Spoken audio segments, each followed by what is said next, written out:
first off, can you just tell us a little bit about your musical background, yourself, and what you're currently working on? Sure, yeah. I am a Philadelphian, born and raised. Came back to the city after college a few years. But I started in music when I was around 12. I think I became pretty serious about it. Luckily at my school we had a pretty good band program which had lots of instruments.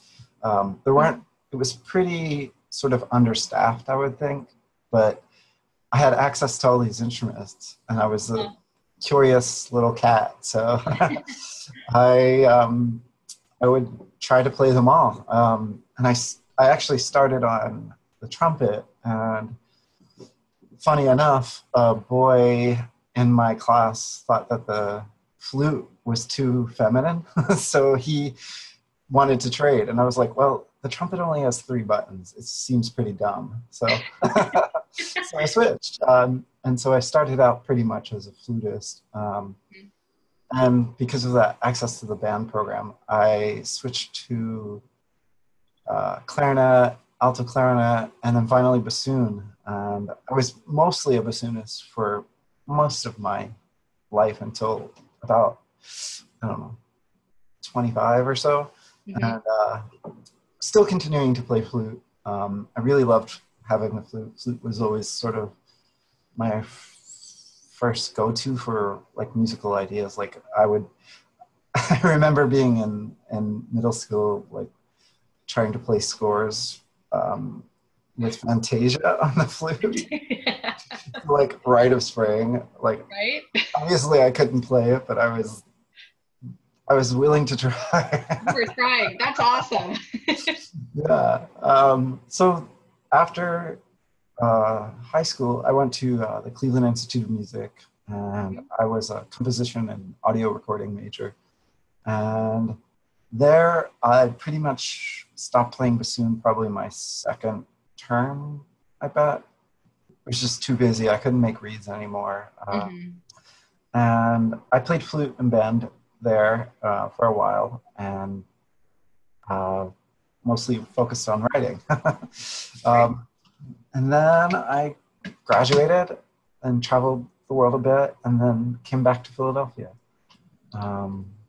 So, yeah, I have a strong, I don't know if it's a philosophy or a mindset, but essentially I believe that we're all innately born with music. And I think it's evidenced in babies. I mean, babies learn to cry and sing before they speak. So I think once I figured that out, I tried to deprogram myself to get back to that point of singing. And I'm still trying. Great. Fantastic. So can you tell us what your inspiration was for your prize-winning piece? Yeah, for sure. This piece is it's called 4 Pieces. It's a pretty simple title. And it was sort of just a way to both offer an homage to certain sort of artists I was listening to or being influenced by at that time.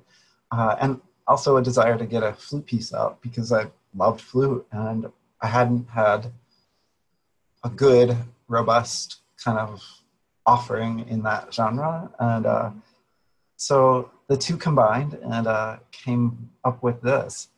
It's only after the fact that I realized the 4 artists I picked, which were, who are they now? Jolivet, who's a composer. Second is Nico Muhly, another composer. David Lynch, filmmaker and iconoclast, weirdo. And Francis Poulenc, another composer. And it was only after the fact that I realized, holy crap, these are all men. How programmed am I? Like, I hadn't really considered it.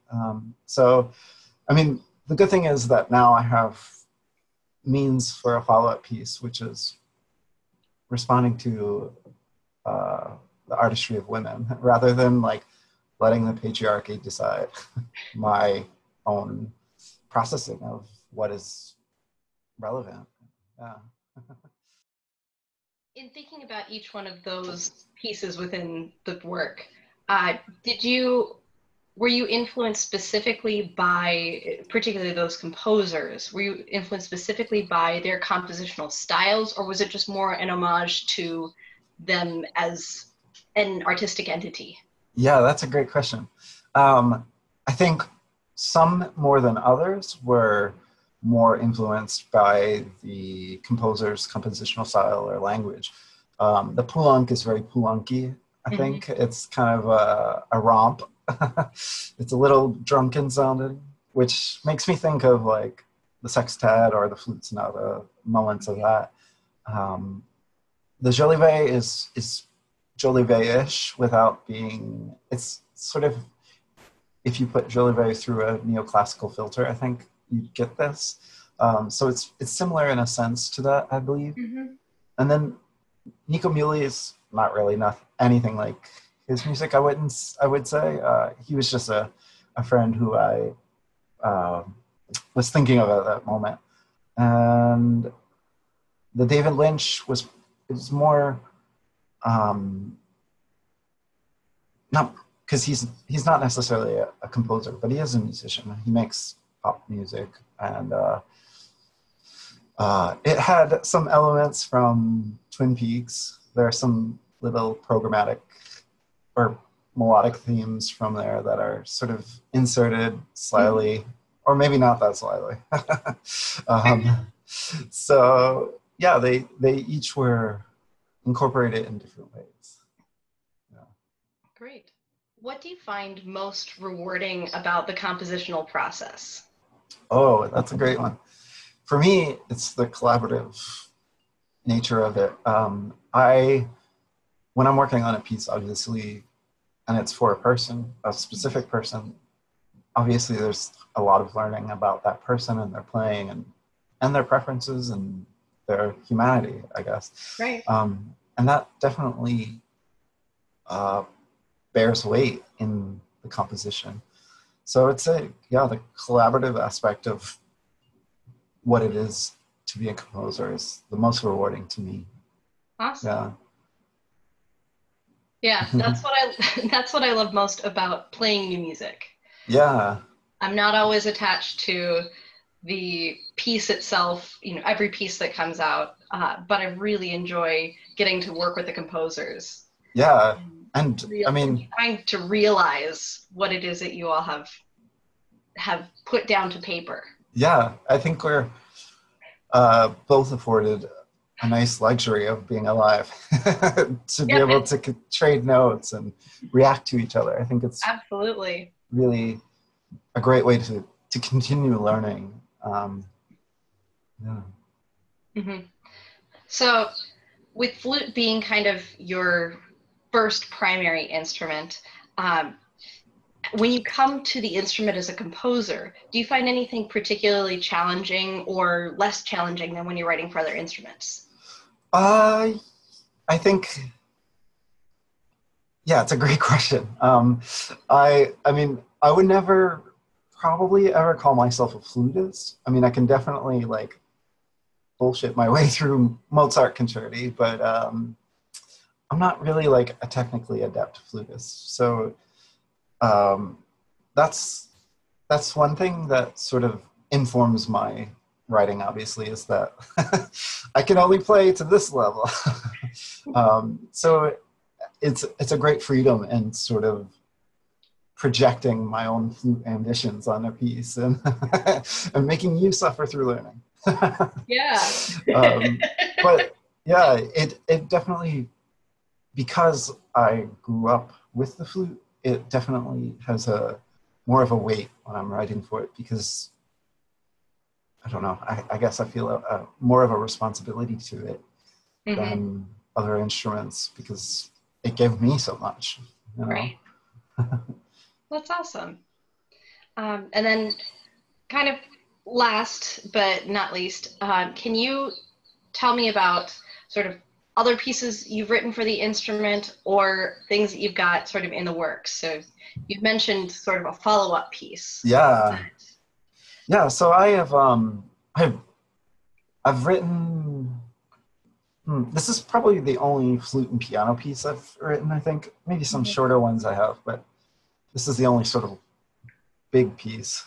So yeah, I definitely want to write a follow-up that is focusing on female artists. And then I've also written, I wrote a really cool song cycle for flute, doubling alto, cello, harp, and soprano. And that was a really cool project. It was through the Rosenbach Museum in Philadelphia, which is a weird little museum for rare books and ephemera from authors. And so it was a song cycle about a woman named Mercedes de la Costa, who was a socialite and a writer, and she was a lesbian who had affairs with Isadora Duncan, Marlene Dietrich, Greta Garbo. So she was like she was very well known in her time, and her sister was considered one of the first models for YSL, Rita Leidig. Okay. But anyway, yeah, it was great to work around this project, and I love writing for flute, obviously. So having the flute in with that combo was such a really cool experience. I'd love to write another ensemble like that. It's one of my favorites. And then after that, I got a commission for a similar ensemble, which was flute, harp, and cello. And that's a much more accessible piece called Second to None.